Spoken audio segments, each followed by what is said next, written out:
Say in this numerical, a short bar magnet placed with its axis at 30 degree with a uniform external magnetic field of 0.25 Tesla experiences a torque of magnitude equal to 4.5 into 10 raised to power minus 2 joule.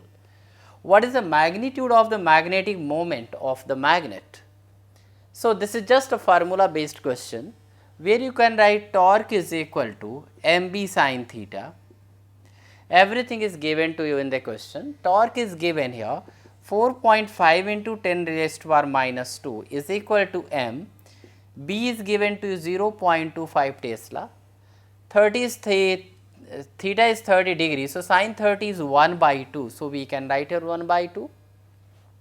So, m is equal to 4.5 into 2 into 10 raised to power minus 2 divided by, here we can write 0.25 joule per Tesla, and that can be written m is equal to 0.36 joule per Tesla.